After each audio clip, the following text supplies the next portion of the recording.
বিপন্মুক্ত মিঠুন চক্রবর্তীর শারীরিক অবস্থার উন্নতি হয়েছে। শনিবারই আইসিইউ থেকে তাকে কেবিনে দেওয়া হয়। ব্রেন স্ট্রোক হওয়ায় ইএম বাইপাস ধারে একটি হাসপাতাল, সেই হাসপাতালে তাকে ভর্তি করা হয়েছে। এখন এই মুহূর্তে তিনি কেমন আছেন, আজ সকালে ঠিক কেমন রয়েছেন, পুরো বিষয়টি নিয়ে একটু আপডেট নিয়ে নেওয়া যাক। আমাদের সঙ্গে রয়েছেন আমাদের প্রতিনিধি সৌরভ তিওয়ারি। সরাসরি চলে যাব সৌরভের কাছে। সৌরভ, মহাগুরু মিঠুন চক্রবর্তী কেমন আছেন আজ?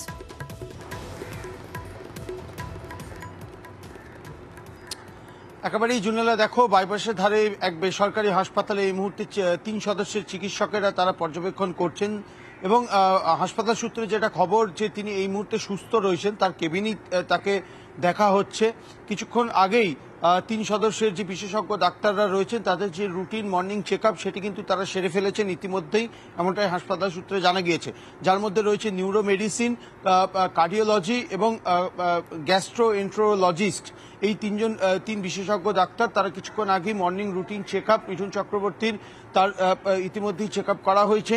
তার ব্লাড প্রেশার এবং তার যে বিভিন্ন যে সরঞ্জাম রয়েছে সেগুলোও কিন্তু চেক আপ করা হয়েছে হাসপাতাল কর্তৃপক্ষের তরফ থেকে।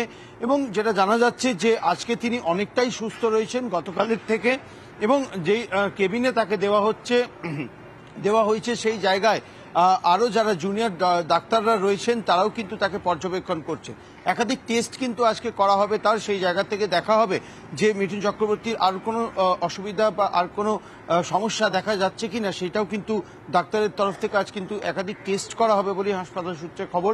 সব মিলিয়ে গতকালে আইসিইউ থেকে কেবিনে ট্রান্সফার করার পর আজ সকালে যে মর্নিং রুটিন চেক আপ সেটি কিন্তু করা হয়েছে বিশেষজ্ঞ ডাক্তারদের তরফ থেকে, এবং পরবর্তী ক্ষেত্রে প্রতি ঘন্টায় ঘন্টায় কিন্তু তাকে পর্যবেক্ষণ করা হবে এবং আওয়ারলি যে রিপোর্ট সেটি কিন্তু দেওয়া হবে হাসপাতাল কর্তৃপক্ষের তরফ থেকে। সব মিলিয়ে মিঠুন চক্রবর্তী এই মুহূর্তে সুস্থ রয়েছে এবং ডাক্তাররা আরো বেশ কিছু টেস্ট আজকে তার করবেন, এমনটাই হাসপাতাল সূত্রে খবর। বেশ বেশ বেশ বেশ।